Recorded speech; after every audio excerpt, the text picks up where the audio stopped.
It's been a joy sharing what I've discovered after nearly 40 years of conversations with presidents, cultural icons, and game changers in every field of human endeavor.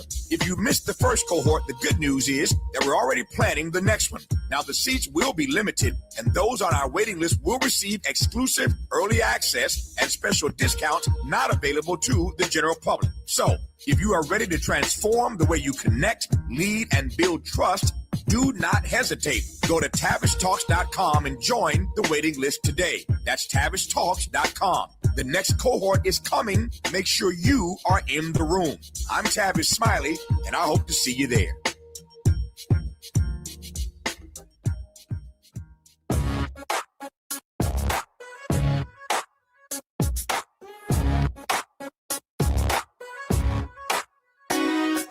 Jesse Jackson Jr. Show. Oh, oh, oh, oh, oh, the Jesse Jackson Jr. Show. Oh, oh, oh, oh, the Jesse Jackson Jr. Show.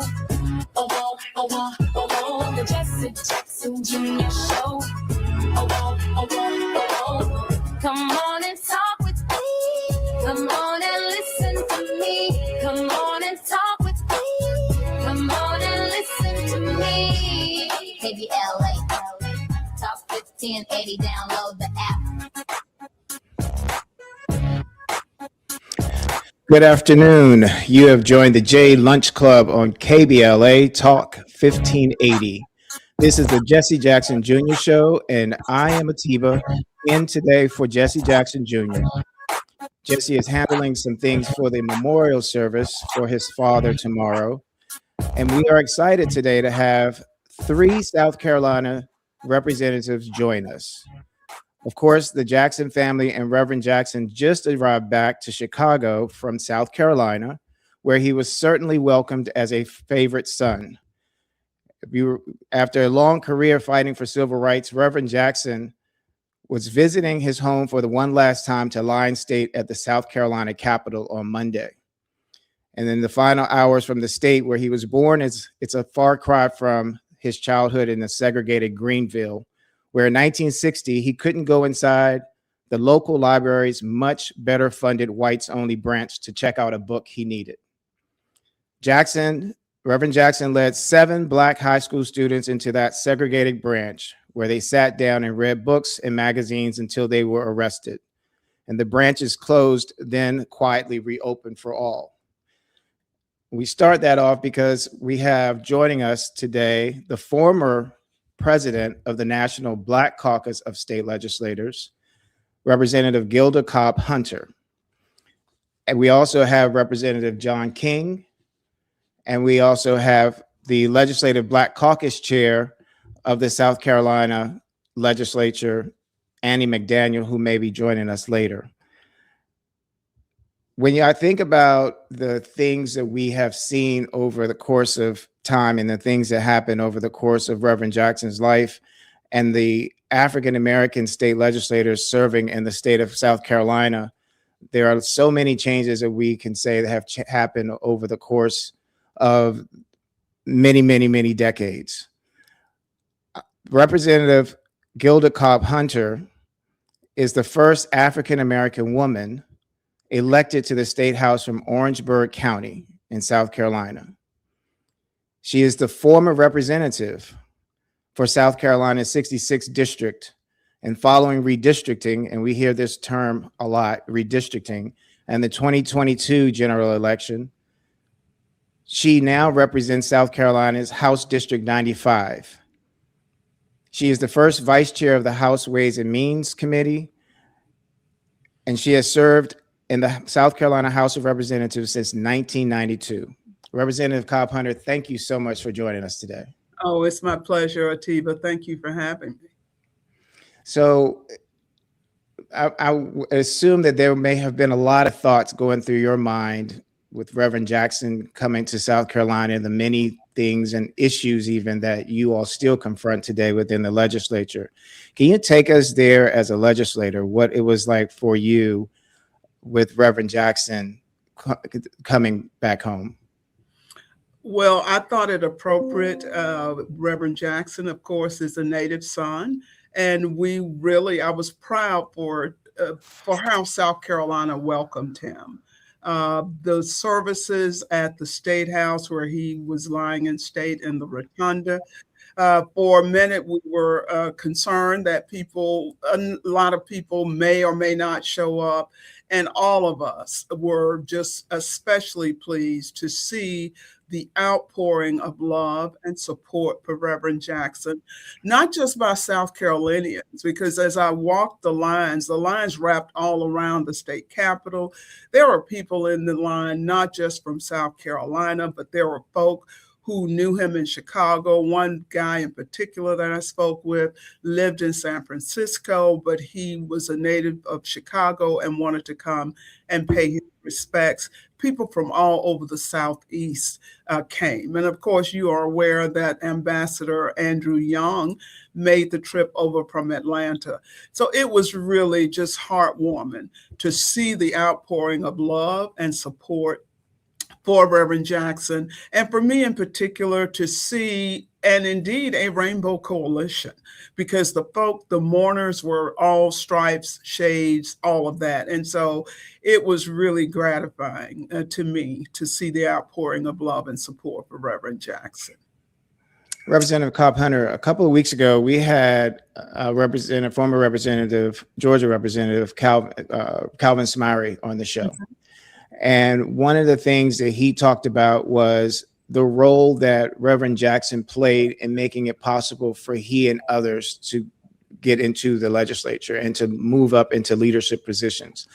When you look at South Carolina today and you look at the country and you think about the energy of those who came to honor Reverend Jackson over the weekend, were there any things that went back to your thinking in terms of how far we have come as a nation? Yeah, I should say kind of, sort of, and I would share with you, Atiba, that I am doing this interview after a day in the General Assembly where we have decided in the South Carolina House to name a road after Charlie Kirk as well as Donald Trump. So I'm putting it in context, because when I think about how far we've come, and I think about votes that were taken today, it just reminds me of how far we have to go. But let me just quickly respond. Representative Cobb Hunter, we're going to go to break, but when we come back, I would like for you to come back to talking about that. Okay, sure. We will continue our conversation with Representative Gilda Cobb Hunter after the break. It's afternoon drive time with Jesse Jackson Jr. Only on KBLA Talk 1580.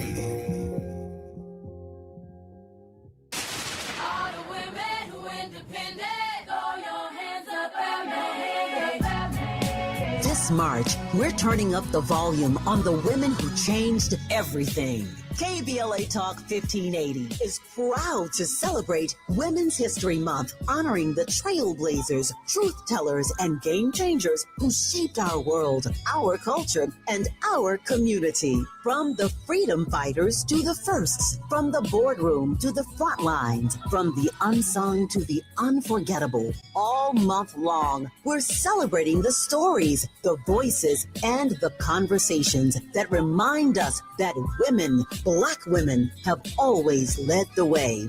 Don't miss a moment. This is our moment. This is our story. Stay tuned to KBLA Talk 1580, Los Angeles' home for the conversations that matter. I'm your girl, you're my girl, we're your girls. Won't you know that we love you? Thy ticket, Lady Jennifer of Coolidge. Well, many thanks, good sir. Here'th my Discover card.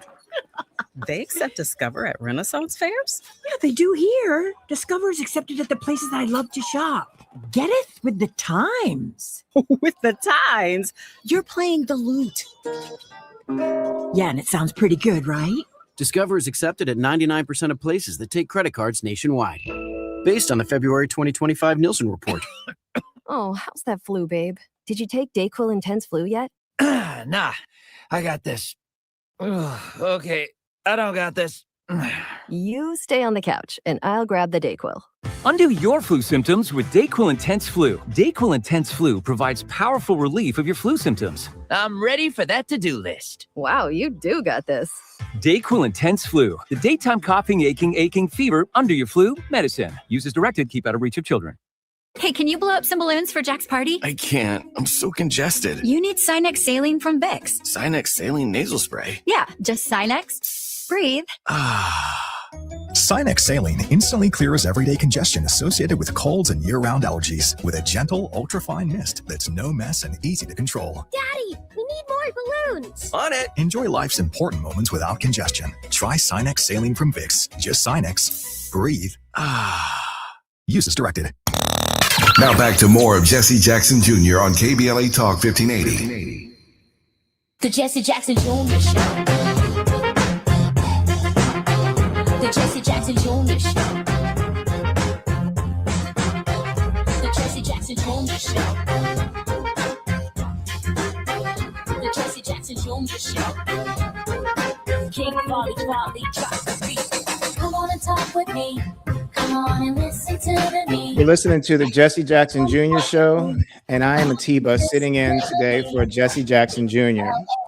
Our guest is Representative Gilda Cobb Hunter, a state legislator in the state of South Carolina. She's the first African-American woman elected to the state house from Orangeburg County, and she's the former president of the National Black Caucus of State Legislators. Representative Cobb Hunter, thank you for joining us.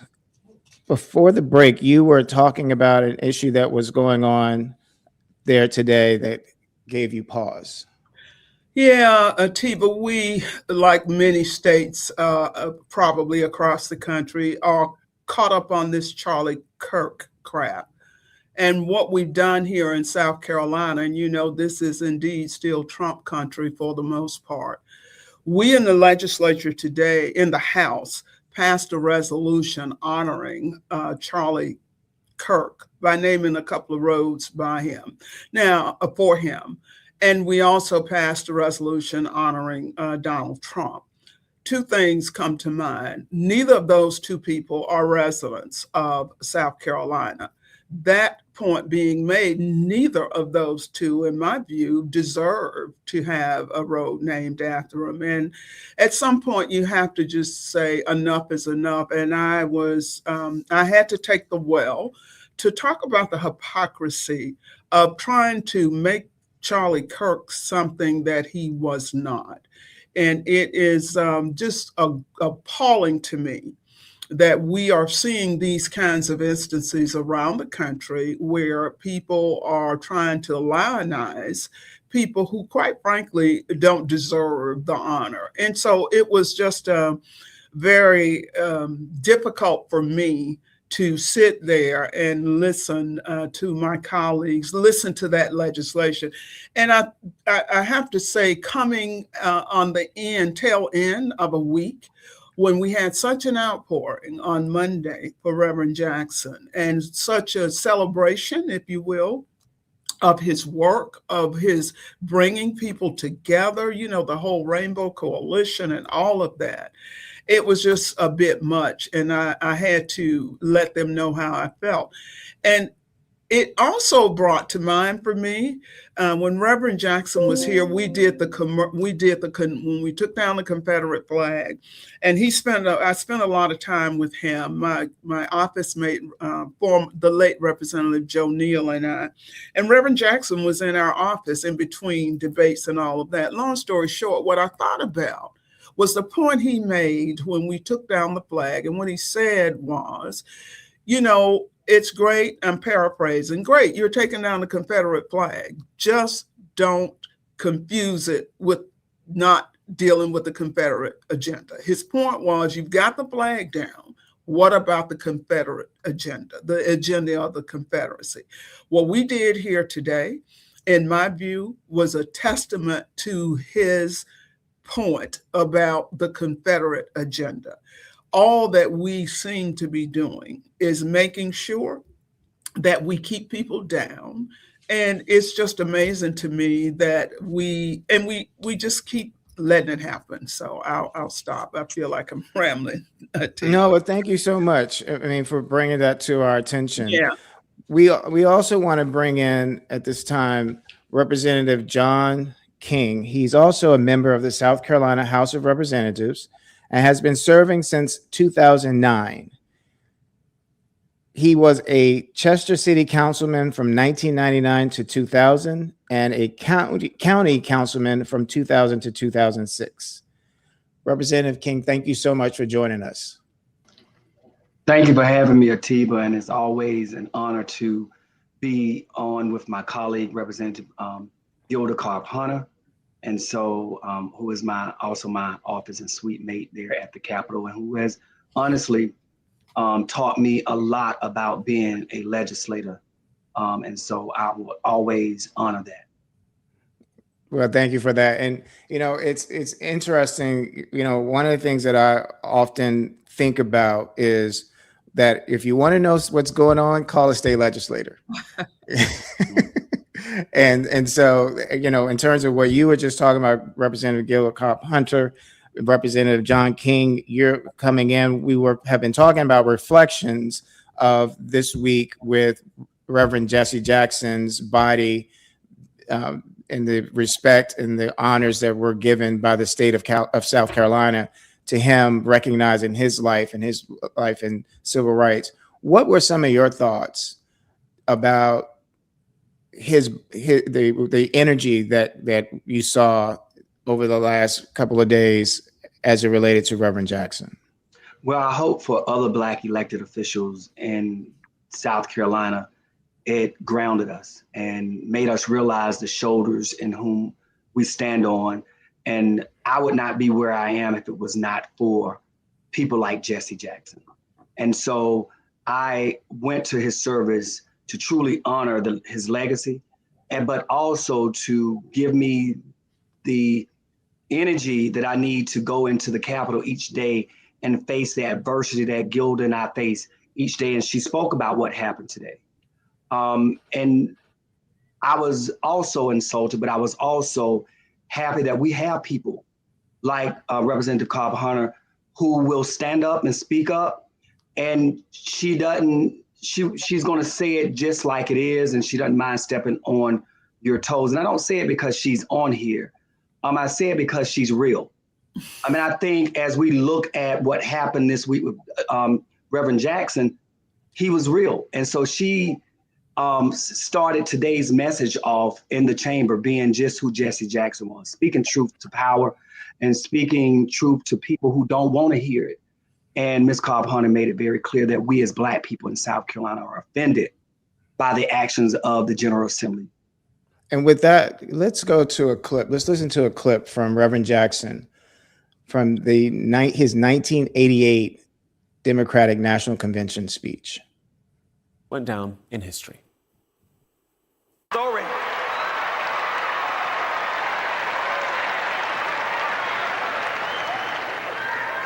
I wasn't always on television. Writers were not always outside my door.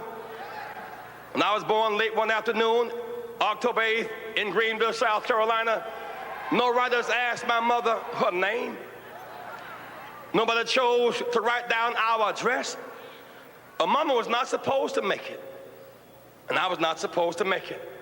You see, I was born a teenage mother who was born a teenage mother. I understand. I know abandonment and people being mean to you and saying you're nothing and nobody and can never be anything. I understand. Jesse Jackson is my third name. I'm adopted. When I had no name, my grandmother gave me her name. My name was Jesse Burns till I was 12. So I wouldn't have a blank space. She gave me a name to hold me over. I understand when nobody knows your name. I understand when you have no name. I understand. I wasn't born in the hospital. Mama didn't have insurance. I was born in the bed at house. I really do understand. Born in a 3-room house, bathroom in the backyard, slop job by the bed, no hot and cold running water. I understand. Wallpaper used for decoration? No, for a windbreaker. I understand. I'm a working person's person. That's why I understand you, whether you're black or white. I understand work. I was not born with a silver spoon in my mouth. I had a shovel programmed for my hand. My mother, a working woman. So many days she went to work early, with runs in her stockings. She knew better, but she rolled runs in her stockings so that my brother and I could have matching socks and not be laughed at school. I understand. At 3 o'clock on Thanksgiving Day, we couldn't eat turkey because Mama was preparing somebody else's turkey at 3 o'clock. We had to play football to entertain ourselves.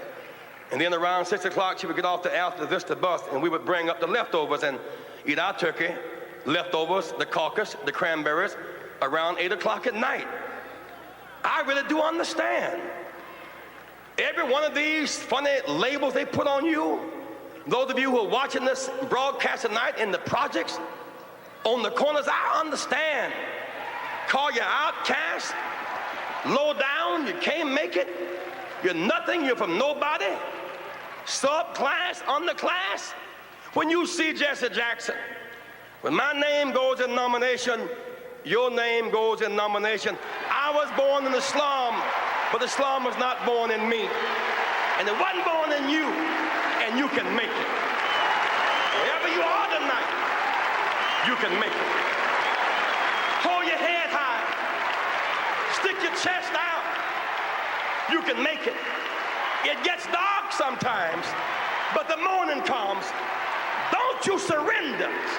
Suffering breeds character. Character breeds faith. In the end, faith will not disappoint. You must not surrender. You may or may not get there, but just know that you are qualified and you hold on and hold out. We must never surrender. America will get better and better. Keep hope alive. Keep hope alive. Keep hope alive. On tomorrow night and beyond. Keep hope alive. I love you very much. Wow. Nice. Nice.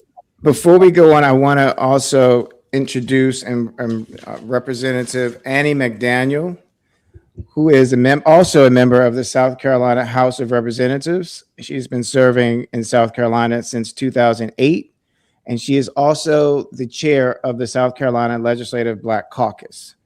Representative McDaniel, thank you so much for joining us. Thank you. As we just watched a clip of Reverend Jackson speaking at the 1988 Democratic National Convention. And Representative McDaniel, since you're just joining us, I'd like for you, if you could, give us briefly some of your thoughts about Reverend Jackson being there, as well as what that clip meant for you. And I also see that in the background, we have Representative Keyshawn Scott joining us. So thank you so much, Representative Scott, for joining us. Well, in listening to the script, it kind of took me back to my younger years. You know, I'm one of those individuals that walked through a way that was paved mostly by my mom and her strong belief in God. And so when he was making the comments and the people, I like his comments, you know, I am somebody, and he makes people feel as though they're worth something, and it's not always a path of who you know to get you where you need to go, but it's the tenacity of you just trudging forward. And so it just took me back through those days when I used to watch him and Reverend Dr. Martin Luther King and Malcolm X and many others who gave us hope and let us know that no matter where you are, you can be anywhere you want to be and you can go anywhere you want to go. Representative Carpenter, we have a couple minutes before break. Do you want to give us some of your thoughts listening to that clip? Well, I was there. I was a delegate, and my first convention was 1984 as a Jesse Jackson delegate, and at the 88 convention. So it was like a full circle moment.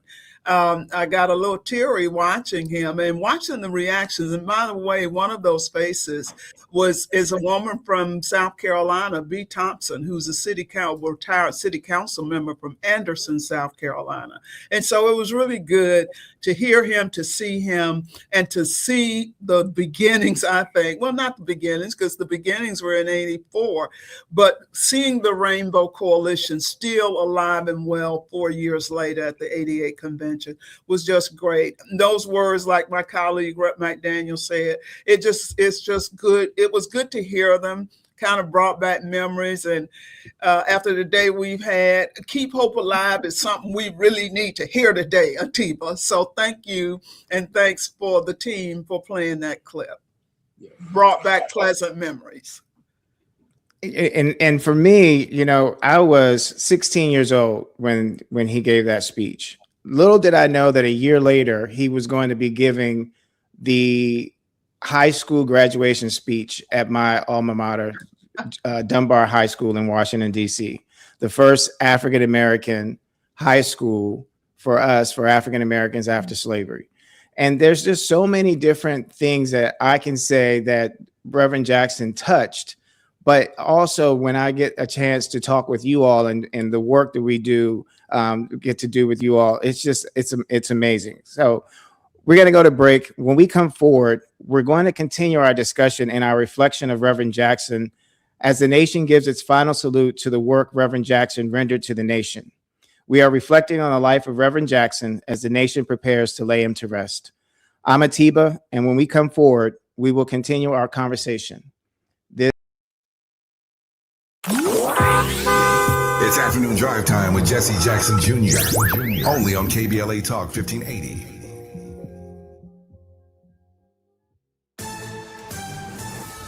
I'm Amber Payton with BIN News Now. President Trump has fired Homeland Security Secretary Kristi Noem. In a Truth Social post, Trump said Oklahoma Senator Markwayne Mullin will replace her. He added that Noem will serve as special envoy for the Shield of Americas, a new Western Hemisphere initiative expected to be announced on Saturday. The change takes effect at the end of the month. The woman involved in a 2-year affair with former University of Michigan football coach Sharon Moore, who was Black, is no longer employed by the university. A spokesman says her contract expired February 28th. Moore is accused of breaking into her home after being fired last December and is due in court tomorrow. And rapper Kanye West, now known as just Ye, has announced 2 major European stadium shows for summer 2026 and is reportedly in final talks to headline London's Wireless Festival in July. The shows in the Netherlands and Italy could draw more than 100,000 fans. Get BIN News Now on demand 24/7 on the iHeartRadio app. This is the KBLA Sports Minute with Ray Richardson. The Clippers won their 3rd straight game. They beat the Indiana Pacers Wednesday night 130-107 at the Intuit Dome in Inglewood. 29 points and 8 rebounds for Kawhi Leonard. Darius Garland had 12 points and 8 assists off the bench. It was Garland's first home game for the Clippers since the February 5th trade that brought him to LA in exchange for James Harden. Garland had been sidelined for a month with a foot injury. The Lakers are at Denver tonight. The Lakers also have a 3-game winning streak. The Big Ten Conference Women's Basketball Tournament tips off today in Indianapolis. UCLA, the number 2 team in the country, is the number 1 seed in the tournament. The Bruins' first game is Friday at noon local time. They will meet the winner of today's game at noon between USC and Washington. All games in the tournament will be broadcast live on the Big Ten Network. No debates, no speculation, just the info you need. That's your KBLA Sports Minute. I'm Ray Richardson. More news, opinions, and conversation when we come forward on KBLA Talk 1580.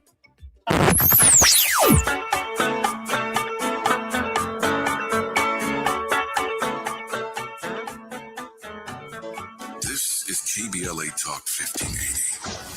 Talk radio that's music to your ears. We're unapologetically progressive. KBLA Talk 1580. We've got a lot to talk about. I'm Reverend Gerald, the life coach. Is someone you love struggling with addiction and mental illness? Is improving your family's health important? Want to leave a legacy that your family can grow? Are you ready to enhance your perception of life experiences? Then wake up weekends at 7 a.m. with Urban Family Focus and get the wisdom, opportunity, resources, and motivation to live your best life. Join the conversation on Urban Family Focus Saturday and Sunday at 7 a.m. Unapologetically progressive. KBLA Talk 1580. We've got your black. Carpal tunnel syndrome, heart failure that doesn't improve with common medicines. These are some signs and symptoms associated with ATTR-CM, or the cardiomyopathy of ATTR amyloidosis, a serious heart condition with symptoms that get worse over time. Amvuttra, vutrisiran, is a prescription medicine given by a healthcare provider that treats ATTR-CM in adults to reduce heart-related death, hospital stays, and urgent visits. In a clinical study, Amvuttra was proven to help people live longer and have fewer heart-related hospital stays and urgent visits over 3 years compared to placebo. Amvuttra lowers the amount of vitamin A in your blood, which can affect vision. Other side effects include pain in the arms or legs, pain in the joints, and shortness of breath. These are not all the possible side effects of Amvuttra. For prescribing information, call 1-833-256-2748 or learn more at amvuttra.com. Ask your doctor about Amvuttra for ATTR-CM. Pizza's here. Oh, great. I'd love some, but I'm worried about my stomach issues. If you're worried about having diarrhea, gas, bloating, stomach pain, or loose, oily stools, it may not just be stomach issues. It could be a condition called exocrine pancreatic insufficiency, or EPI. With EPI, the pancreas doesn't release enough enzymes to break down food, but EPI is manageable. Use the symptom checker on identifyepi.com and talk to your doctor. That's identifyepi.com. Sponsored by AbbVie. Hey, can you blow up some balloons for Jack's party? I can't. I'm so congested. You need Sinex Saline from Vicks. Sinex Saline Nasal Spray. Yeah, just Sinex. Breathe. Sinex Saline instantly clears everyday congestion associated with colds and year-round allergies with a gentle, ultra-fine mist that's no mess and easy to control. Daddy, we need more balloons. On it. Enjoy life's important moments without congestion. Try Sinex Saline from Vicks. Just Sinex. Breathe. Use as directed.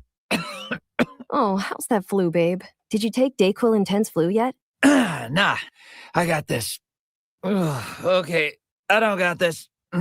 You stay on the couch, and I'll grab the Dayquil.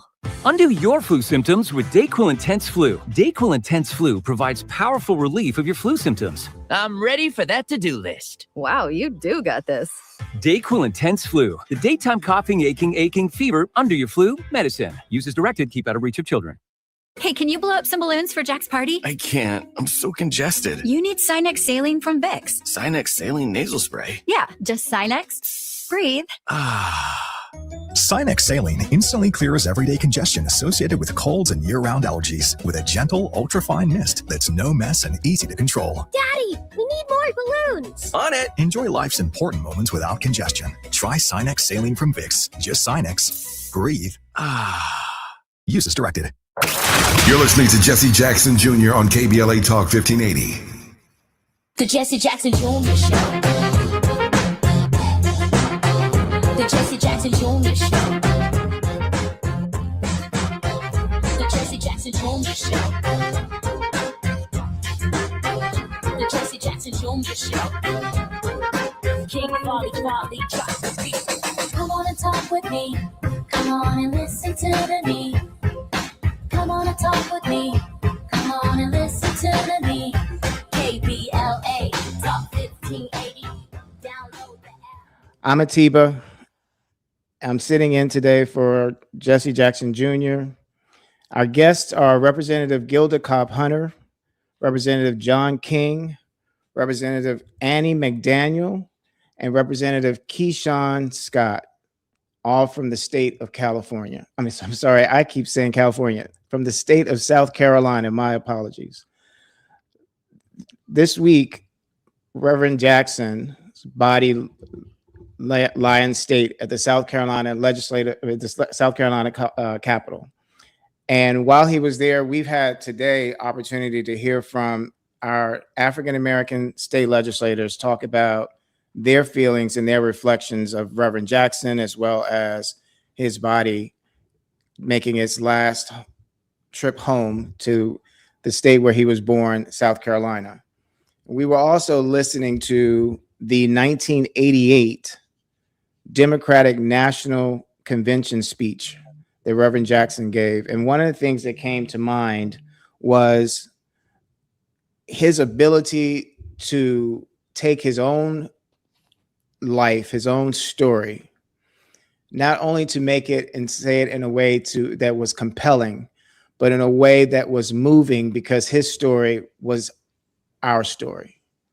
And he made us feel and understand that the American story was deeply rooted in terms of the African-American struggle, is one that touches so many. That was my impression. And Representative Cobb Hunter, you said, keep hope alive. Yeah. And it's one of the things that I feel that you all embody that idea. The fact that you in your work in the legislature are up against so many challenges, particularly in this day and age. I would ask you, where do you get the hope from? But I'd rather ask you, where do you get the energy from to keep moving forward? That was part of the reason why I had initially asked you the question, Representative Cobb Hunter, and I'll pose it to you also to you, Representative McDaniel, Representative Scott, and Representative King. Is I like sports. And so when I think about sports, if you go into the locker room and you're down at the half and you just beat up the players, they're not likely to go out and try to fight to win the game.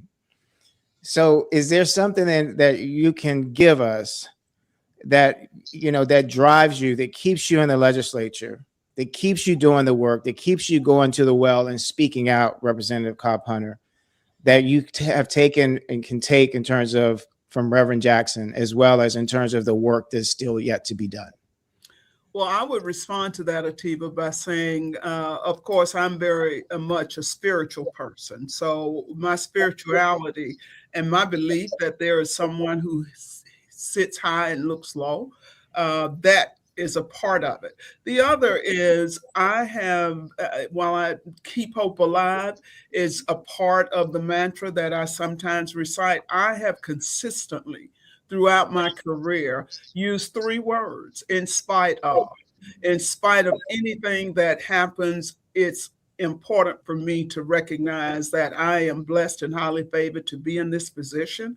I need to take that seriously. And there are a lot of people out there who depend on me. And then real quickly, if I might add, it is important that those of us who are out here on the firing line recognize the importance of self-care, of taking a respite, of taking care of ourselves. And we can get a respite, but we can't quit. And so for me, all of that rolled into one suggests that, when you get tired, as we all do, just kind of take a break, do some, for me, water does that, the ocean, waves, that kind of thing. And so it's just a matter of me recognizing that, hey, this is a blessing to be here.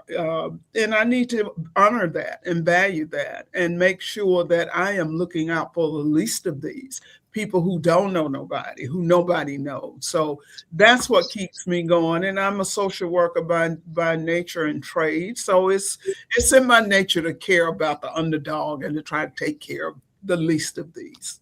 Yeah, it's such a blessing to have you all with us. I want to bring Representative Scott into the conversation because I would say, Representative Scott, I could say you're the youngest member, and then people, but let me say how you're the youngest member. In 2023, Representative Scott was elected to the Bishopville City Council and became its youngest member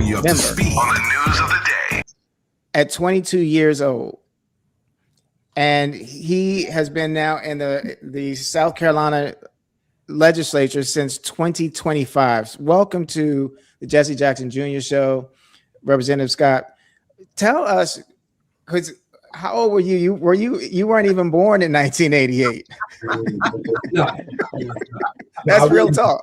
No, I wasn't born until 2000. We can't hear him. But yeah, can you? So you weren't born until 2000. Yes. What moved you to run for city council, and how, reflecting on the life of Reverend Jackson, how has his life impacted you? And what are some of the things that you're seeing as a young person that's bringing energy to this? I want to say to this thing, but to this game. Where is it that you are, and what is it that you're seeing, and where is it that you can offer us in terms of, from a position of hope? Absolutely. So, when I think about the life of Reverend Jesse Jackson, of course, we all talk about the word hope, but for me, it really goes back to, first of all, understanding who you are, and so that whole mantra of I am somebody is something that I live every single day. And so, I find hope in knowing who I am, knowing who the people represented me to be, and most of all, getting the opportunity to show up every single day to fight the good fight. And so that is what I try to encourage the next generation in doing. And I'm so grateful for, my amazing colleagues here in the South Carolina House, because simply we are in a fight. But every single day we show up, no matter the numbers, no matter the criticism that we all receive, but we show up every single day and we put forth that fight because we understand who we are and what we're sent here to do. Representative McDaniel, as the chair of the Legislative Black Caucus there in South Carolina, can you tell us, one, how many members are there in the legislature? And then tell us some of the challenges that you all face. But if you could also, what are some of the things that an everyday citizen can do to help you all in the work that you do? We currently have 36 members between the House and the Senate. The Senate, we have 8, and then we have the remaining is in the House. Things that people can do to help the caucus is most definitely, we have a website, SC Legislative BC. Folk can go out there and put their email address in and sign up for our newsletter that we try to send out on a monthly basis. And it lists all of the things that the caucus is doing. It lists upcoming events. Sometimes we have events that are just like this one, they're taped. So they can watch what's going on and send us questions. Some of the summits that we do, we had one that was the State of Black South Carolina, very successful. We've done healthcare. We have the elected officials, Black elected officials from throughout the state come in, and we have a summit with them. And we try to stream all of them live, and we try to put the streaming on YouTube and also on our website. And most recently, we did one with the clergy, which was very successful. We had about 70 different clergy persons show up from throughout the state. And what our message is, Atiba, that we're sending, and let me say again, thank you for this opportunity and being here. We are encouraging individuals to pay close attention to the upcoming next 3 elections. We have 2026 coming up, which is an interim. That's our opportunity to start showing our power, flipping some seats. Then we have the 2028 election. Of course, that's the presidential. And I think if we can get the momentum and show that we flip seats in 2026, then that would carry forward to 2028 and really making South Carolina more of a blue state. Then in 2030, we have the census coming up. And we want to encourage people to go ahead and start getting ready. Spartanburg, South Carolina is one of 2 areas in the nation that is being used as a pilot. So we're trying to take advantage of that. So our message now is we've got to narrow the gap. We have a supermajority in both the House and the Senate, and we've got to make sure that we change that. Thank you. Thank you for that. When we come forward, we're going to continue our discussion and our reflection of Reverend Jackson as the nation gives its final salute to the work Reverend Jackson rendered to the nation. And I'm Atiba, and when we come forward, we'll continue our conversation. This is KBLA.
voice of your will.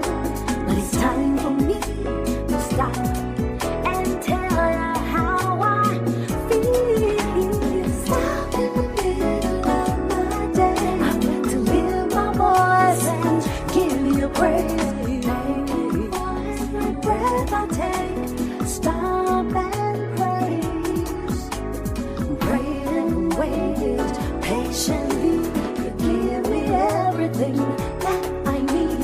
All I gotta do every day is stop and praise. Close to you, I can handle what life brings. If I concentrate, just concentrate on you. Concentrate on you. I put my trust in you till the end. You'll be my lover, my guide and my best friend.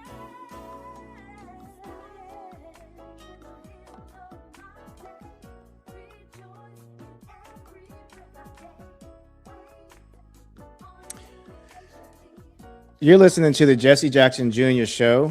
I am Atiba, sitting in for Jesse Jackson Jr. today.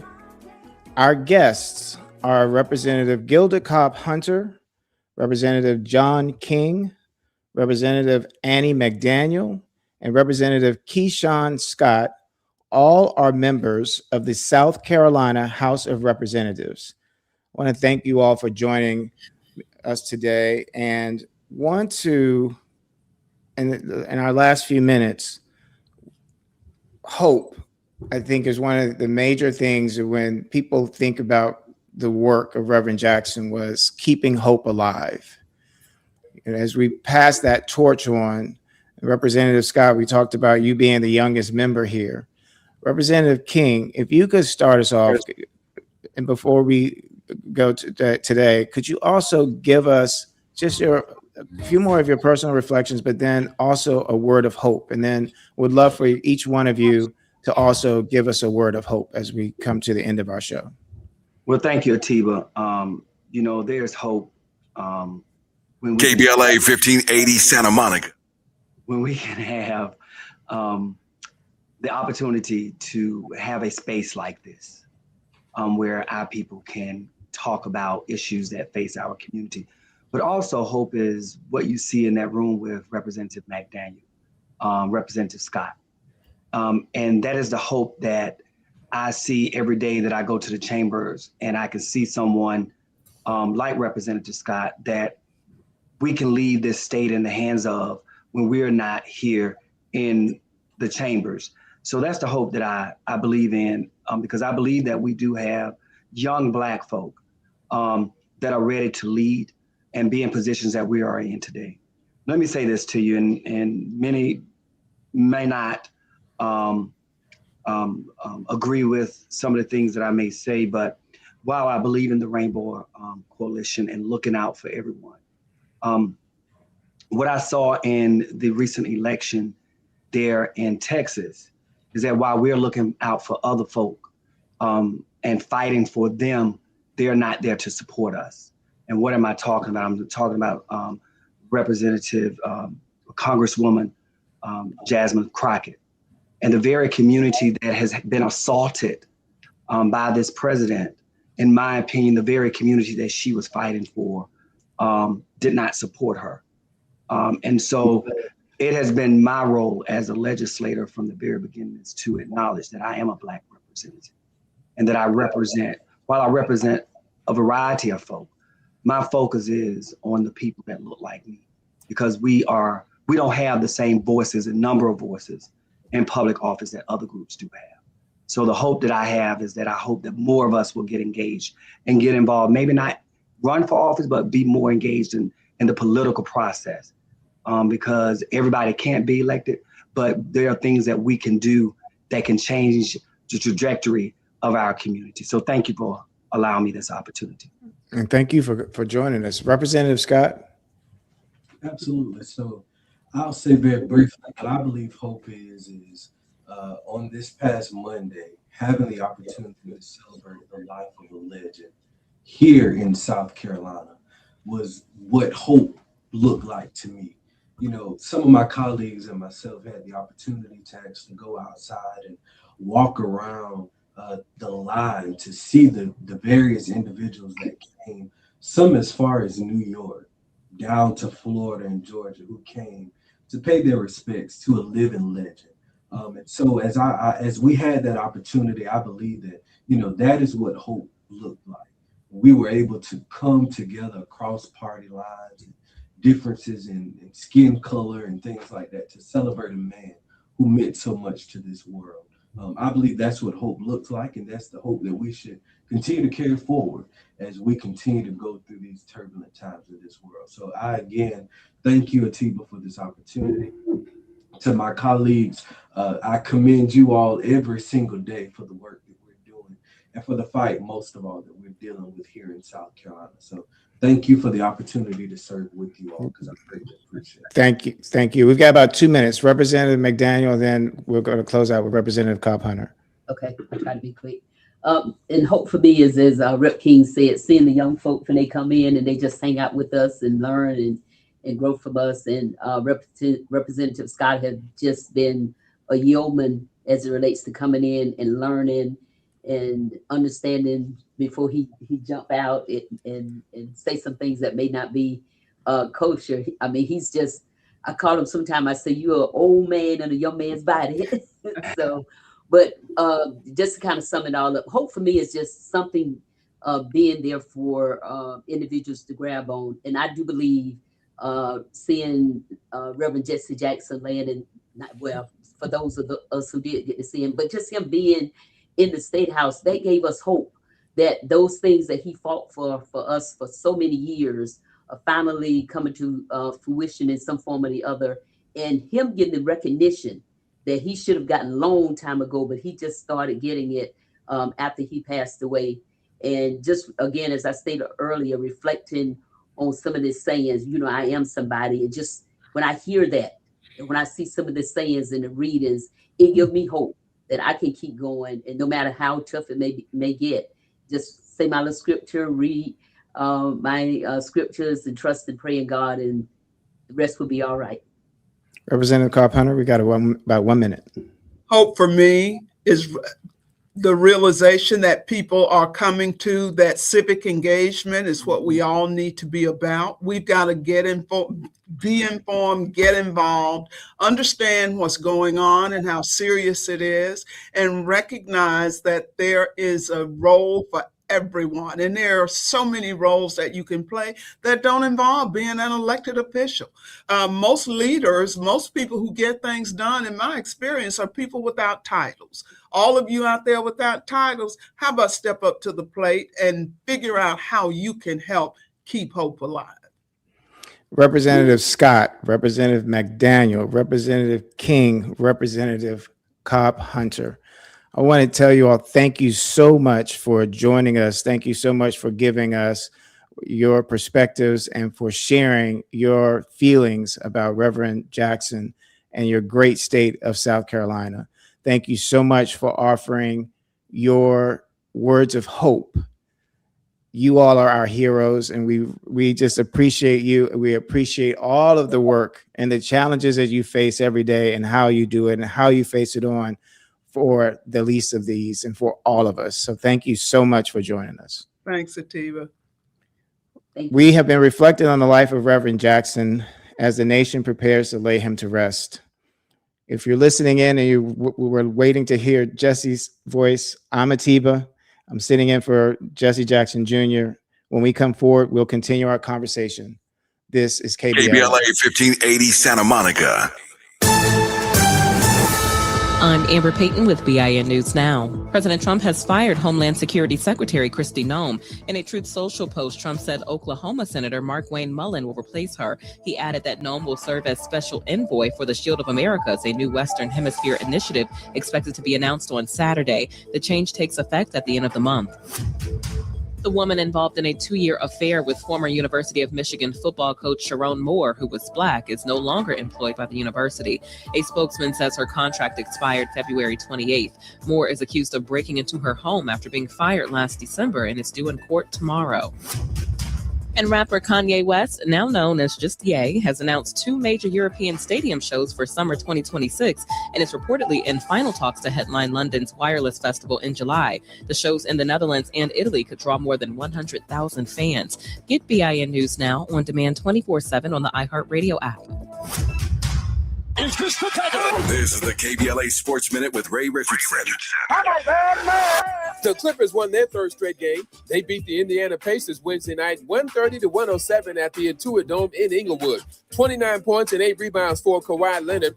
Darius Garland had 12 points and 8 assists off the bench. It was Garland's first home game for the Clippers since the February 5th trade that brought him to LA in exchange for James Harden. Garland had been sidelined for a month with a foot injury. The Lakers are at Denver tonight. The Lakers also have a 3-game winning streak. The Big Ten Conference Women's Basketball Tournament tips off today in Indianapolis. UCLA, the number 2 team in the country, is the number 1 seed in the tournament. The Bruins' first game is Friday at noon local time. They will meet the winner of today's game at noon between USC and Washington. All games in the tournament will be broadcast live on the Big Ten Network. No debates, no speculation, just the info you need. That's your KBLA Sports Minute. I'm Ray Richardson. More news, opinions, and conversation when we come forward on KBLA Talk 1580. Yeah, y'all, come on. Pick up the drums. At KBLA Talk 1580, we fight the power every day. Yeah, gotta give us what we want. Gotta give us what we need. Hey. I listen to KBLA and I love the commercials. I know what the commercials mean. I also, if I'm looking and trying to figure something out, I need something to talk to me that might hit me. And it happens on TV because, you know, every time they show a sporting event, they got the pharmaceutical companies back to back telling people how to fix the sickness on the same stuff that they sell them. So we get it. Yep, we get it too, Chuck D. And that's why at KBLA Talk 1580, we don't black down. Drop it. Our freedom of speech is freedom of death. We got to fight the powers that be. Fight the power. Fight the power. I believe that we will go from guttermost to uttermost. I believe that we will go from slave ship to championship. I believe that we will go from outhouse to state house to courthouse to White House. I believe. He served alongside Dr. Martin Luther King Jr. He ran for president. He kept hope alive for millions of fellow citizens. This Friday, March 6th, KBLA Talk 1580 will carry the homegoing services of the Reverend Jesse Lewis Jackson Sr. live from Chicago, beginning at 8 a.m. Pacific. Join us as we say farewell to a giant, a preacher, a warrior, a man who never stopped fighting for justice. The homegoing service of Reverend Jesse Jackson. This Friday, live starting at 8 a.m. Pacific, only on KBLA Talk 1580. Hold your head high. Stick your chest out. It gets dark sometimes, but the morning comes. Don't you surrender. You hold on and hold out. Keep hope alive. Keep hope alive. Keep hope alive.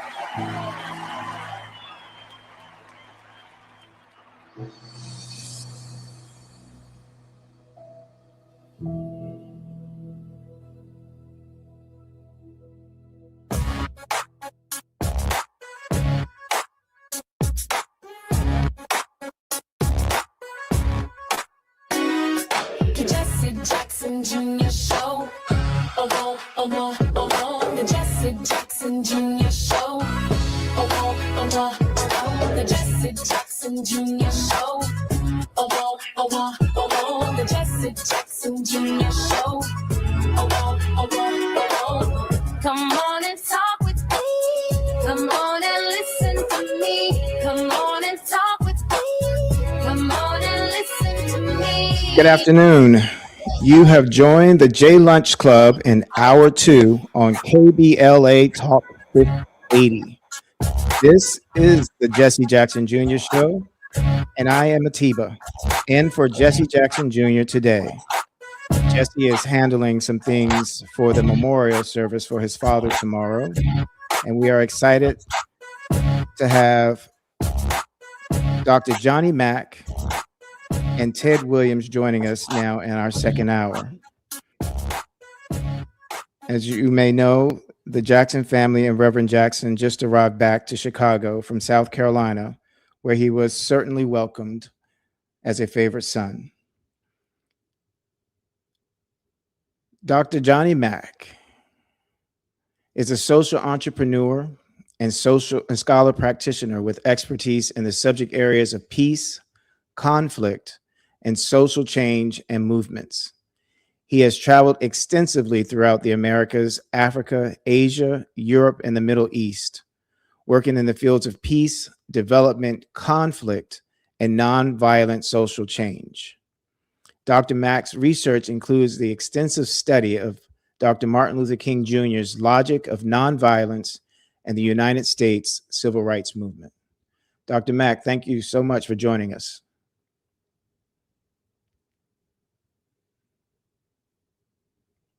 Dr. Mack? Atiba. Yes, Great sir. to be here. Thank you. It's good to see you. Good to be with you.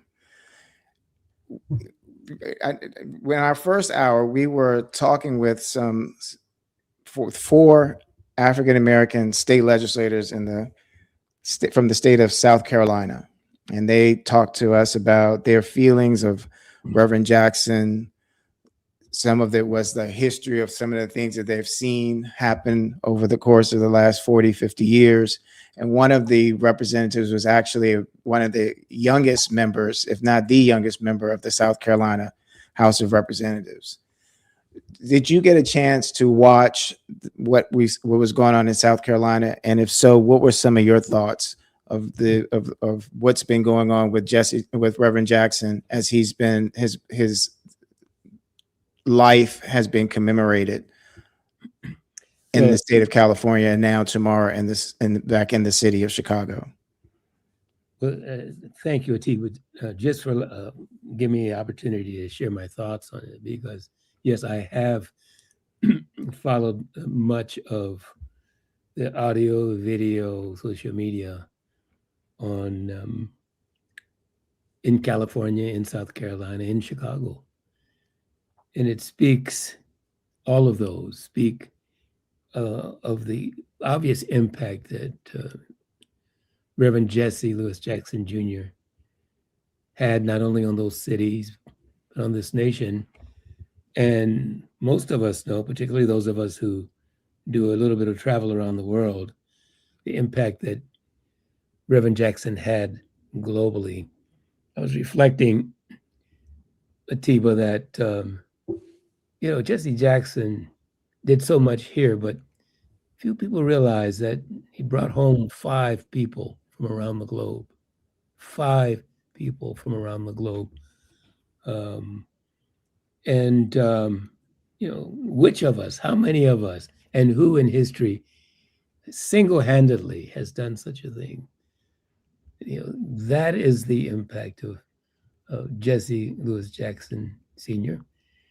and the tributes that are being shown him, given him in the states that you've mentioned, and even those that we are not seeing, but are still being carried out by people who reflect upon his life, are really well-deserved, obviously. And I'm just so thankful to have known him and to be part of much of what some of his family does. And watching on social media, Jesse Jr.'s post about his travels, for one, just the emotional for me to think of your father taking the journey that they took to bring his body to South Carolina. I was struck when they were in Tennessee and South Carolina by the troopers that we saw, because often we've seen in history a history that did not necessarily communicate that, where there was a tension. But we're going to go take a break first. And when we come forward, we're going to continue this conversation and our reflection of Reverend Jackson as the nation gives its final salute to the work Reverend Jackson rendered to the nation. I'm Atiba, and when we come forward, we'll continue this conversation. This is KBLA. I'm with Jesse Jackson Jr. Only on KBLA Talk 1580.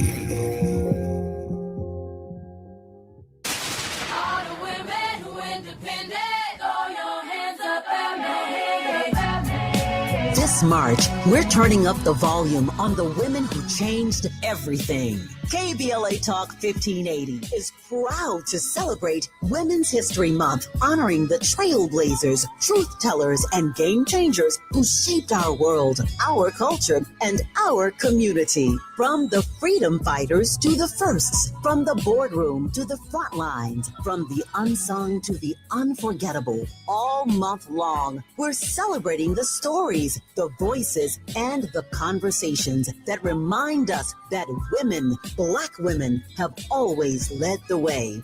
Don't miss a moment. This is our moment. This is our story. Stay tuned to KBLA Talk 1580, Los Angeles' home for the conversations that matter. I'm your girl, you're my girl, we're your girls. Won't you know that we love you? Thy ticket, Lady Jennifer of Coolidge. Well, many thanks, good sir. Here'th my Discover card. They accept Discover at Renaissance fairs? Yeah, they do here. Discover is accepted at the places I love to shop. Getteth with the times. With the times? You're playing the lute. Yeah, and it sounds pretty good, right? Discover is accepted at 99% of places that take credit cards nationwide. Based on the February 2025 Nielsen report. Are you drowning in IRS tax debt? Angela was. She called Civic Tax Relief and saved over $80,000. Felicia was having health problems, got behind on her taxes, interest and penalties were adding up. She called Civic Tax Relief and saved over $15,000. Civic Tax Relief is a professional tax negotiation firm that can protect you from the IRS. If you're getting collection letters, call Civic Tax Relief for a free consultation. They will go to work helping you discover all the relief programs you may qualify for free. James owed the IRS $37,000. Civic Tax Relief represented him against the IRS, and by the time everything was completed, he did not owe the IRS anything. If you are in trouble with the IRS, call Civic Tax Relief for your free consultation now. 800-200-2257. 800-200-2257. Get a free consultation and real tax relief. Call 800-200-2257. 800-200-2257. KBLA Talk 1580, connecting you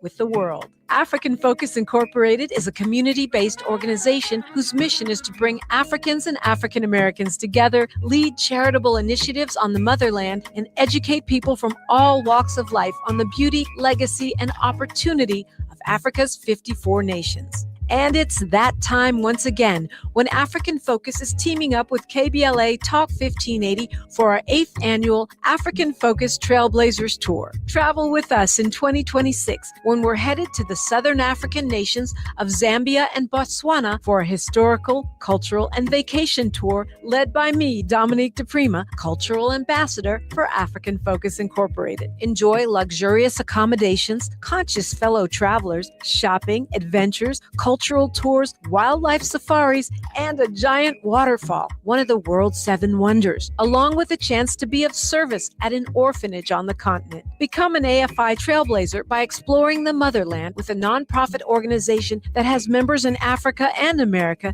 to help roll out the red carpet for you, and together we'll make a difference and have fun doing it. For more information, visit africanfocus.org or call 310-676-7300. That's 310-676-7300 or africanfocus.org. Whether it's stateside or exploring the diaspora, we're with you every step of the way. African Focus and KBLA Talk 1580. Come go with us. Now back to more of Jesse Jackson Jr. on KBLA Talk 1580. The Jesse Jackson Jr. Show. The Jesse Jackson Jr. Show. The Jesse Jackson Jr. Show. You're listening to the Jesse Jackson Jr. Show on KBLA 1580. I'm a team, and you are listening to Conversations with Atiba. I'm sitting in today for Jesse And we are with Johnny Mack, Dr. Johnny Mack on the World House. Dr. Mack, we have a clip that I want us to listen to for us to discuss. Jesse Jackson with his sons behind him on the podium.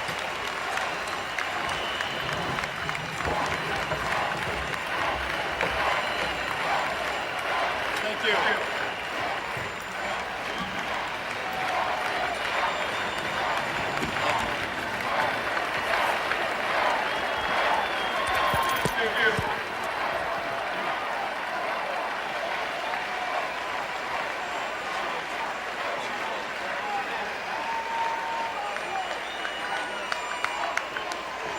Thank you very much.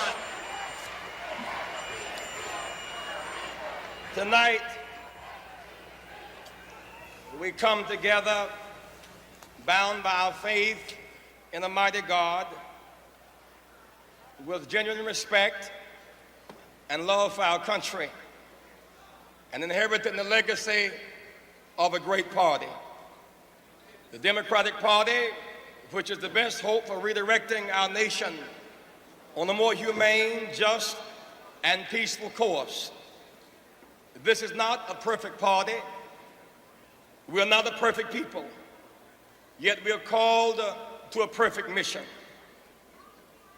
Our mission: to feed the hungry, to clothe the naked, to house the homeless, to teach the illiterate, to provide jobs for the jobless, and to choose the human race over the nuclear race.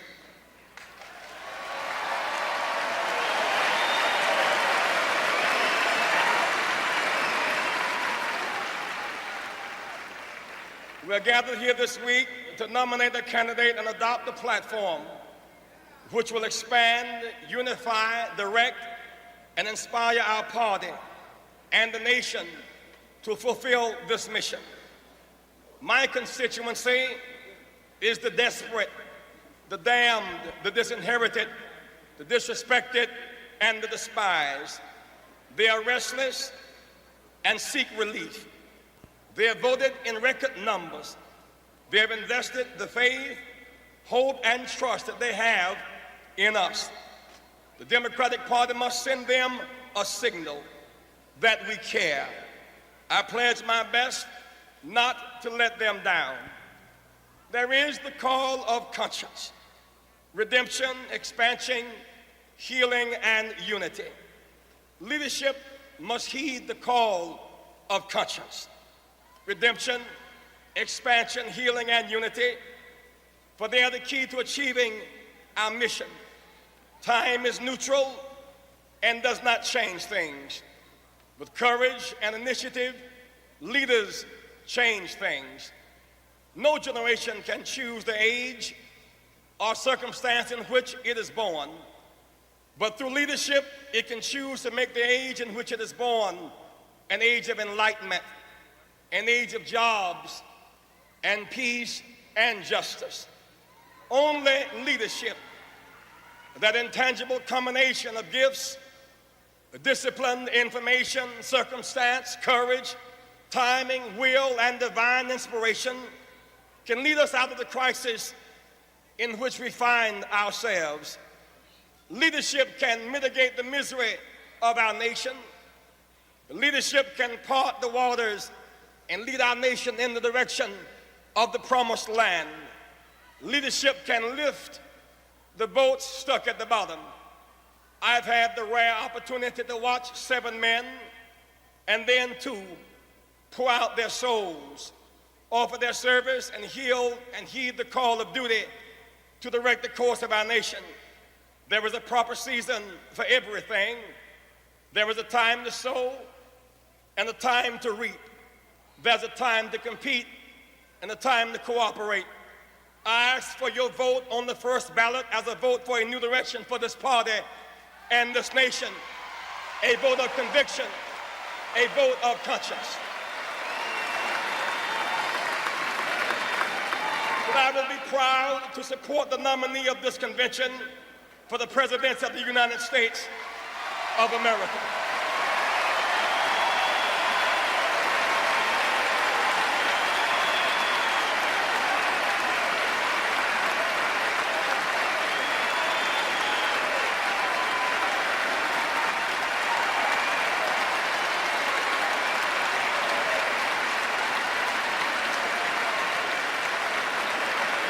Thank you.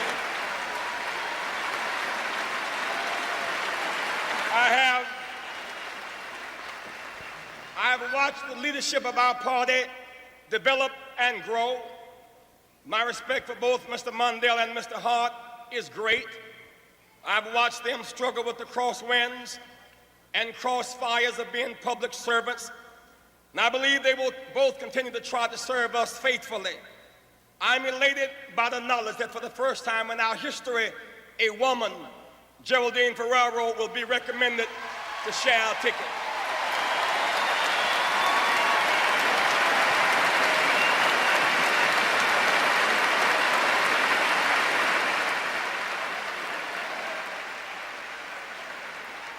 Throughout this campaign, I've tried to offer leadership to the Democratic Party and the nation.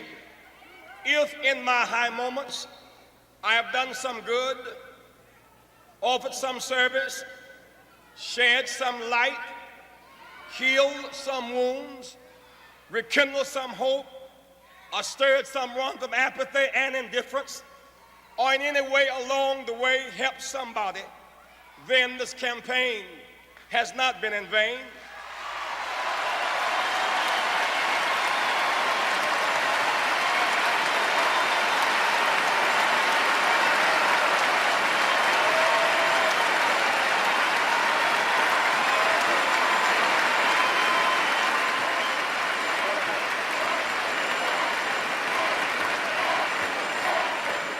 For friends who loved and cared for me, and for a God who spared me, and for a family who understood, I'm eternally grateful.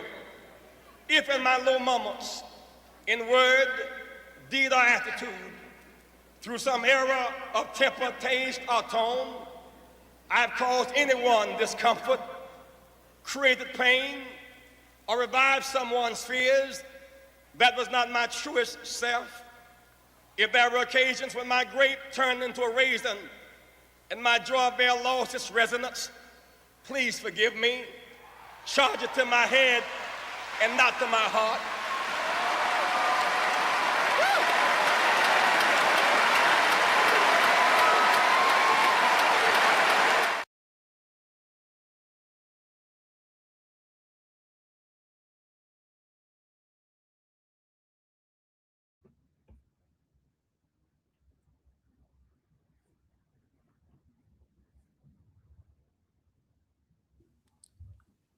Dr. Mack, watching that and thinking of me as a 12-year-old, listening to his speech, someone who had studied, when I say studied as a 12-year-old, as best I could as a 12-year-old, the life of Dr. King.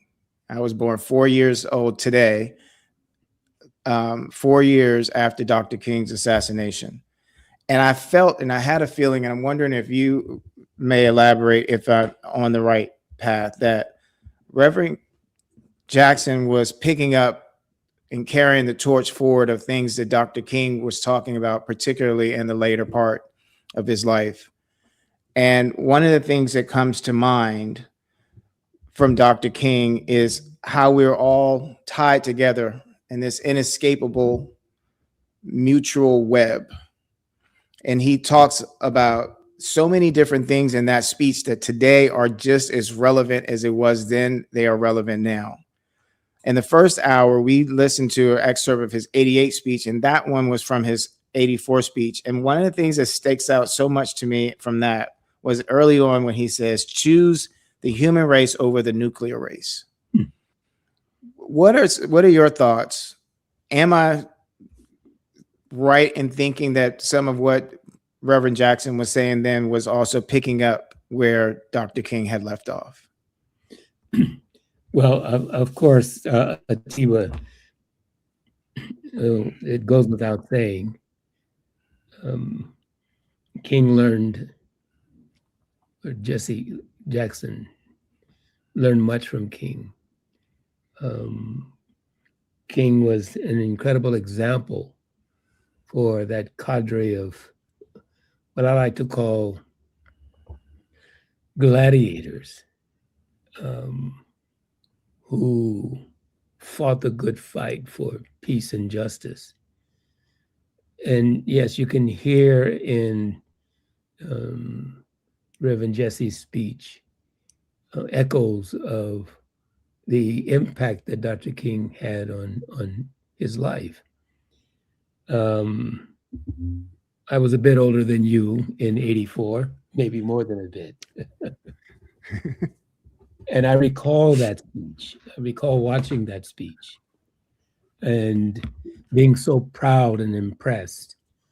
I've followed King from my earliest days. I was just a kid when King, led his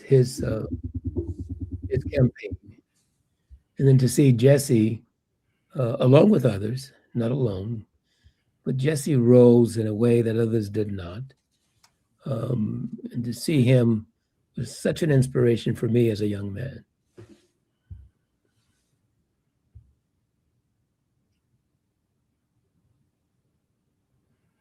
And so, as I reflect and listen to that speech again, I was even hoping that we kept the clip going just a bit longer, just hearing and listening, reflecting. I think our listeners probably would like to hear more from the speech than they would from me, but I appreciate you giving me the time to reflect on it. But, how do we do justice to, what we are hearing Jesse to have said some, 42 years ago, right? That could well be a speech given today. Mm-hmm. About the desperate and the dispossessed and the disinherited and the damned. These are terms Jesse used when he was arguing that the Democratic Party should signal something to those persons. And that signal was that we care.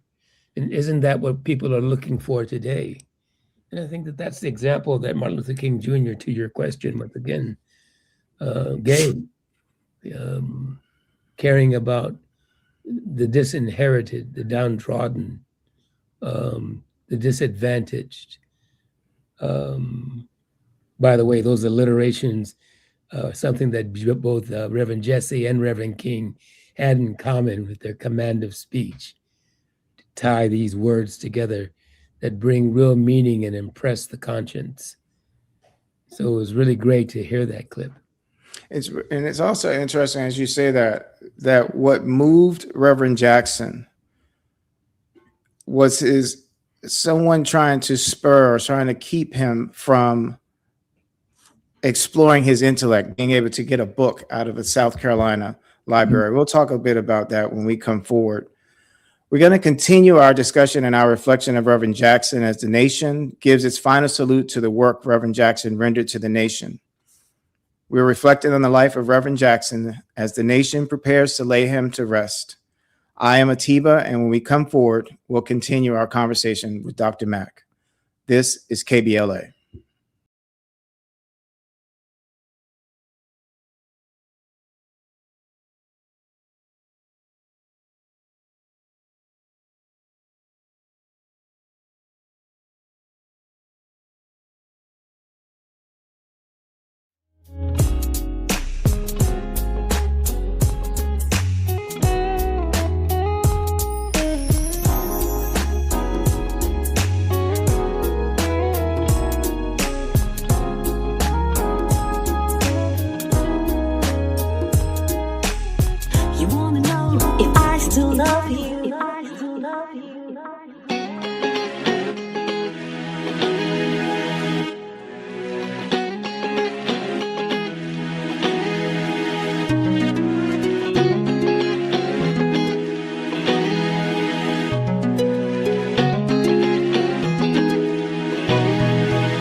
the gravy train, another night on the street chillin', out there chillin'. A young man wanna be a big success, sells misery to the people.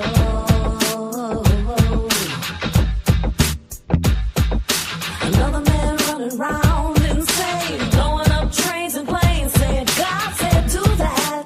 That ain't God you hear.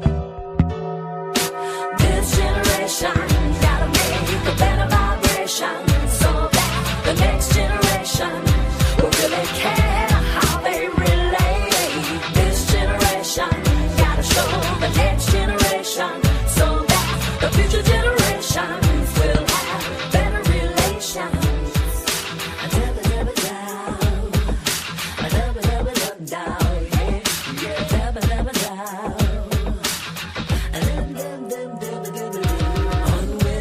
On the gravy train, looking for a better life for her children. Disappearing fathers, where are you? Your creator is watching you. A young man wanna be a big success, don't sell misery, try selling freedom. Try selling freedom.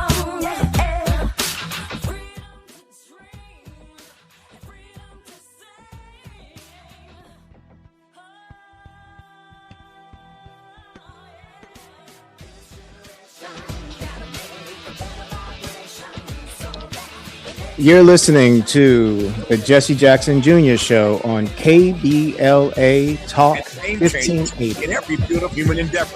If you missed the first cohort, the good news is that we're already planning the next one. Now, the seats will be limited, and those on our waiting list will receive exclusive early access and special discounts not available to the general public. So, if you are ready to transform the way you connect, lead, and build trust, do not hesitate. Go to TavishTalks.com and join the waiting list today. That's TavishTalks.com. The next cohort is coming. Make sure you are in the room.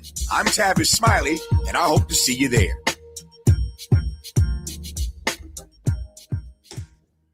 My mom has decided to learn to paint, and she's good. My dad's now into creative cuisine, and I've already put on 6 pounds. Learning new things comes with age. My mom, she started forgetting my name and what we're talking about. Forgetting well-known things doesn't. Memory loss may be a sign of Alzheimer's disease. Early detection gives you and your loved one time to plan for the future. Learn the warning signs of Alzheimer's at 10signs.org. Brought to you by the Alzheimer's Association and the Ad Council. You're listening to Jesse Jackson Jr. on KBLA Talk 1580. The Jesse Jackson Jr. Show. The Jesse Jackson Jr. Show. The Jesse Jackson Jr. Show. You're listening to the Jesse Jackson Jr. Show on KBLA Talk 1580. I'm Atiba, and you're listening to Conversations with Atiba. I'm sitting with Dr. Johnny Mack on the World House. And joining us also is Mr. Ted Williams III. He's an educator, actor, and an author who teaches political science at the City Colleges of Chicago. Welcome, Ted. How are you? Couldn't hear you. Sorry, I said I'm fantastic. How you guys doing? Oh, great, great. You may have had a chance to listen a bit to the excerpt that we shared from the 1984 Democratic National Convention, where Reverend Jackson gave a rousing speech, and was wondering what your thoughts are today. We know that tomorrow is the homegoing services for Reverend Jackson. Dr. Mack and I have been talking about Reverend Jackson as well as Dr. King. Was wondering if you could give us some of your thoughts and perspective in terms of the life of Reverend Jackson. Yeah, so I am one of the myriad people across the country who have been significantly inspired by the life of not only Dr. King, but Reverend Jackson. really this connection of faith and social justice has been transformative for so many of our lives. I read a book of his in college just because I wanted to dig more deeply into his work called Legal Lynching around the death penalty and his moral opposition to the death penalty. And it really shaped what I would end up writing for my thesis at the University of Chicago and my work in the community, and then going on to seminary myself to really study these principles of social justice and the theology behind liberation. And so I can say from a personal perspective, and I'm sure there are thousands upon thousands of people like me across the country for whom Reverend Jackson was a living testimony, a manifestation of the principles of what the scriptures say, Matthew 25, that whatever you did for the least of these, you did for me. Reverend Jackson was that walking, talking, breathing manifestation of that scripture. And so when I look at his legacy and I look at it within the context of our justice struggle, he really is, in many ways, the bridge between Dr. King and Barack Obama, not only because of what he did with the Democratic Party through his runs in 1984, 1988, but also for him to be the next step,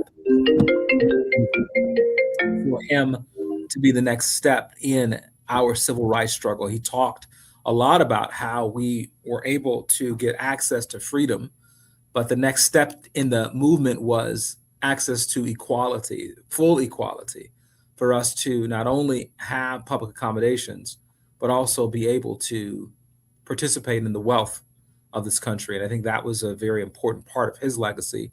And now it is really upon all of us, incumbent upon all of us, to go and carry this out to the next level. And that's what I will commit the rest of my life to. And I know so many of us are doing the same thing. And so I am so grateful to have been in his presence and to really live in his shadow. And I pray to carry that torch throughout my life and my work as well. Dr. Mack, and what comes to mind, in the first hour, we spoke with 4 African-American state legislators from the state of South Carolina, the state where Reverend Jackson was born. What comes to mind right now is the power of the vote. Is there a power that we have not, that is still an untapped power that we haven't reached into, which is what the struggle was that we saw from the civil rights movement and how we came about to get the Voting Rights Act? And then do you see, or possibly that there has been a lax way of looking at the power of the vote? Atiba, it's a very important question. It's a question that perhaps is wrapped in the larger scheme of democracy itself and what is happening around the globe today. The question of whether or not the democratic process really delivers for the very people that Jesse Jackson Sr. spoke of in that 84 clip at the convention: the despised and the disinherited, the damned and the dispossessed. And of course, voting is being threatened. Voting rights have pretty much been dismantled legislatively. And I think people, Atiba, Dr. Williams, are growing disenchanted. And that's one of the worst things we can possibly do. Rather than in solidarity, organizing and amalgamating, concentrating our efforts to disperse ourselves politically, not participate in the democratic process and in voting, is at our own peril. And so the question you raised is so very important. I think Jesse Jackson Sr. certainly understood this and gave his life to the whole concept, the whole idea of this democratic process and to voting itself. Dr. Williams, working with students at the city colleges in Chicago, what are some of the things that you're hearing from students? Are they disenchanted, or have they given up? Have they lost hope?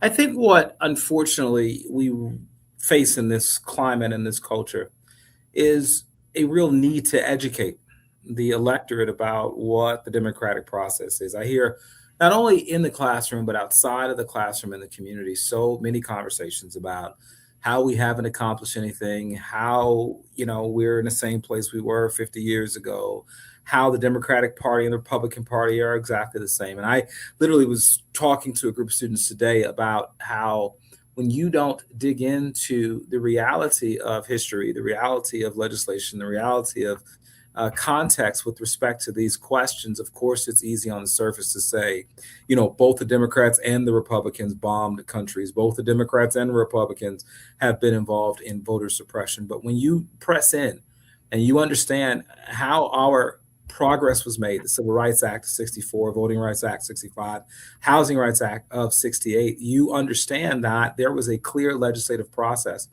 that one modern party has pushed forward and the other modern party has rejected. And so when I talk to my students, I am trying to make sure that they see, and they are seeing, there is a lot of frustration, there is a lot of apathy, there is a great deal of people being disenchanted with the political process. And yet, as Reverend Jackson would remind us, that hope is a powerful thing and we must keep it alive. And so every day, I get the opportunity in a very special place to, in a one-on-one or 1-on-10 or 1-on-15 environment, to get our students to start thinking differently. And I'm gonna tell you, I feel like this is God's work here, folks, because we are converting some of these students and we're getting some of them engaged and getting them involved in the process. And that makes me encouraged and excited about the future. When we come forward, we're going to continue this discussion, as well as talk a bit about Jasmine Crockett in Dallas County and what Reverend Jackson changed in the party and what is being done now in regard to voter suppression. We are reflecting on the life of Reverend Jackson as the nation prepares to lay him to rest. I'm Atiba, and when we come forward, we'll continue our conversation. This is KBLA. While you're stuck in traffic, we can at least bring you up to speed on the news of the day. You're listening to Jesse Jackson Jr. only on KBLA Talk 1580.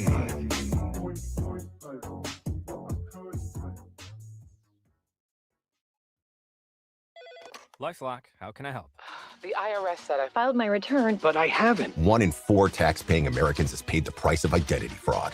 What do I do? My refund, though. I'm freaking out. Don't worry, I can fix this. LifeLock fixes identity theft guaranteed and gets your money back with up to $3 million in coverage. I'm so relieved. No problem. I'll be with you every step of the way. 1 in 4 was a fraud-paying American. Not anymore. Save up to 40% your first year with promo code NEWS at LifeLock.com. Terms apply. There's no championship league for small business owners, but if there was, you'd be at the top of the standings.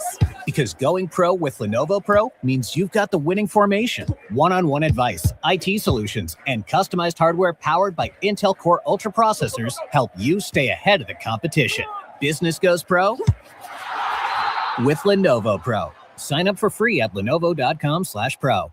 Lenovo. Carpal tunnel syndrome, heart failure that doesn't improve with common medicines. These are some signs and symptoms associated with ATTR-CM, or the cardiomyopathy of ATTR amyloidosis, a serious heart condition with symptoms that get worse over time. Amvuttra, vutrisiran, is a prescription medicine given by a healthcare provider that treats ATTR-CM in adults to reduce heart-related death, hospital stays, and urgent visits. In a clinical study, Amvuttra was proven to help people live longer and have fewer heart-related hospital stays and urgent visits over 3 years compared to placebo. Amvuttra lowers the amount of vitamin A in your blood, which can affect vision. Other side effects include pain in the arms or legs, pain in the joints, and shortness of breath. These are not all the possible side effects of Amvuttra. For prescribing information, call 1-833-256-2748 or learn more at amvuttra.com. Ask your doctor about Amvuttra for ATTR-CM. KBLA Talk 1580. We've got a lot to talk about.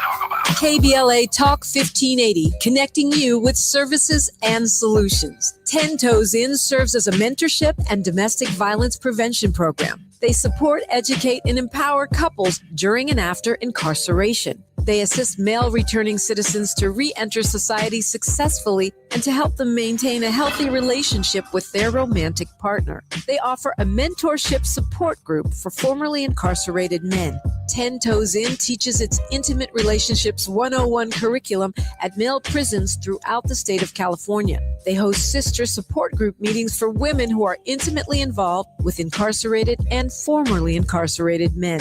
10 Toes In is a 501c3 nonprofit organization. To access their services or make a donation, please visit them online at 10toesin.org or find them on Facebook or Instagram. They are healing lives through relationships.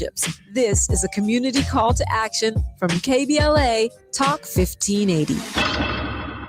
KBLA Talk 1580, connecting you with the world. African Focus Incorporated is a community-based organization whose mission is to bring Africans and African Americans together, lead charitable initiatives on the motherland, and educate people from all walks of life on the beauty, legacy, and opportunity of Africa's 54 nations. And it's that time once again when African Focus is teaming up with KBLA Talk 1580 for our 8th annual African Focus Trailblazers Tour. Travel with us in 2026 when we're headed to the Southern African nations of Zambia and Botswana for a historical, cultural, and vacation tour led by me, Dominique DePrima, Cultural Ambassador for African Focus Incorporated. Enjoy luxurious accommodations, conscious fellow travelers, shopping, adventures, cultural tours, wildlife safaris, and a giant waterfall, one of the world's 7 wonders, along with a chance to be of service at an orphanage on the continent. Become an AFI trailblazer by exploring the motherland with a nonprofit organization that has members in Africa and America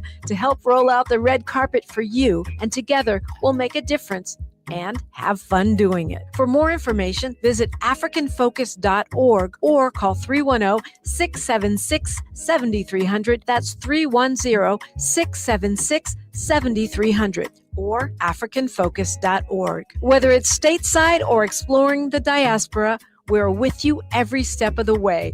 African Focus and KBLA Talk 1580. Come go with us.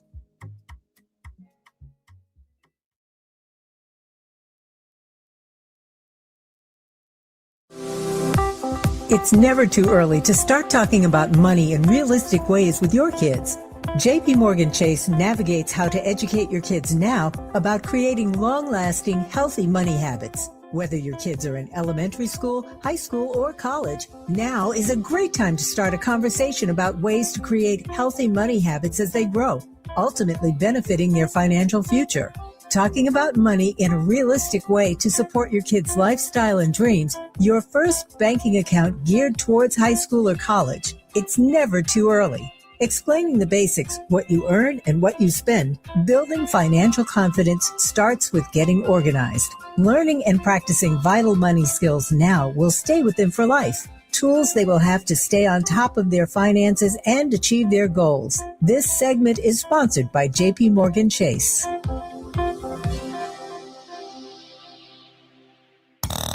Now back to more of Jesse Jackson Jr. on KBLA Talk 1580. The Jesse Jackson Jr. Show. The Jesse Jackson Jr. Show. The Jesse Jackson Jr. Show. The Jesse Jackson Jr. Show. King Folly drops the beat. You're listening to the Jesse Jackson Jr. Show on KBLA Talk 1580. I'm Atiba, and you are listening to Conversations with Atiba. I'm sitting in for Jesse today, and we are with Dr. Johnny Mack on the World House. And we're also joined by Dr. Ted Williams, an educator, actor, and author who teaches political science at the City Colleges of Chicago. Thank you all for joining us. Before we go back into the conversation that we were having, I wanted to also make sure that our listeners know that both the Tavis Smiley Show and the Jesse Jackson Jr. Show will be superseded by KBLA's live stream of the homegoing services for Reverend Jackson in Chicago. Please join us as we bring to a close our 3-week salute commemoration and celebration of the life of the Reverend Jesse Jackson. Dr. Williams and Dr. Mack, before we went to break, we were wanted to talk about we were talking about voting and then talk about Congresswoman Jasmine Crockett's run for the United States Senate in Texas and what we saw happen in Dallas County. And around the country, we've been seeing efforts to suppress the vote. How on the heels of the work of the Reverend Jesse Jackson, how do we keep hope alive? How do we keep and move people to vote? Dr. Williams, you talked about education, but how do we keep this energy going, or how do we even build the energy? And I would say in a short amount of time, considering that we have the November midterms coming up and we have primaries that are going on, like the one that just happened this past Tuesday. I think you're on mute, Dr. Williams. We know that that's a very important question. We know that there is trickery around the political process. Sister Jasmine Crockett talked about this and these closing and switching of polling locations at the last minute. And so we understand that we have to, unfortunately, work twice as hard to get half as much in this country oftentimes. I do believe that the vote is worth it. I do believe that to organize and strategize is worth it. I ran for office myself in the city of Chicago, the city council here about 10 years ago now.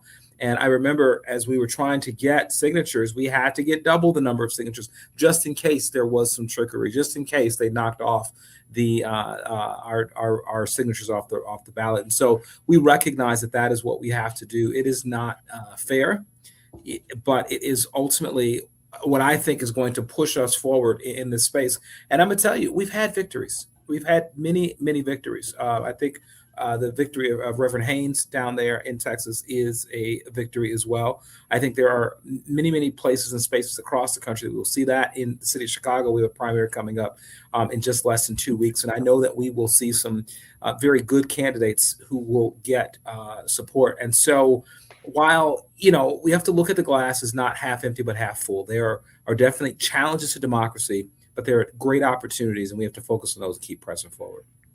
Dr. Mack?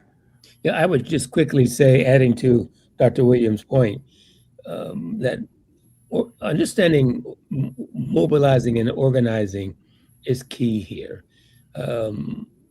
Just earlier today, I was listening to the radio and I heard someone say that one political party is very good at mobilizing, while the other political party is good at organizing. And I think that we as a people have to be good at both. We have to understand the difference between the two. The final thing I'll say is that voting is, as Dr. Williams said earlier, is about education, and he also mentioned process. Voting is not an event. It is not a one-time transaction. It is a process that, yes, may be culminated with a day of action, but there's a process before and even after voting that we tend to miss as a people, that we have to be better educated about, informed about, and executing if we are to really realize our full potential in this democratic process.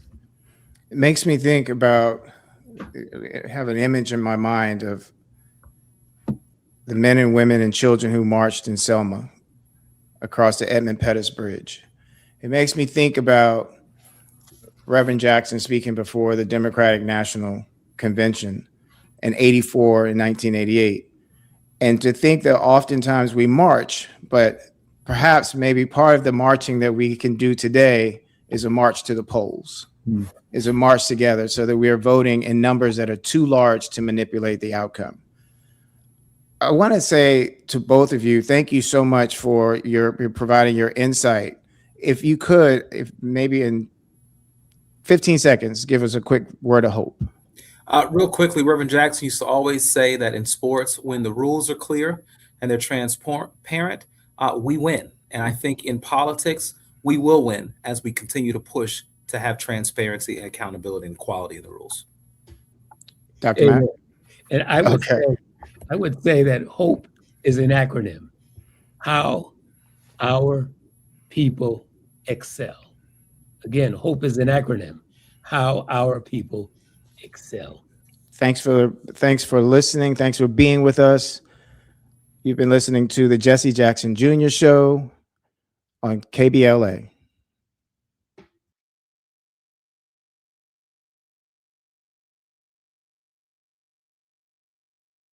KBLA 1580 Santa Monica.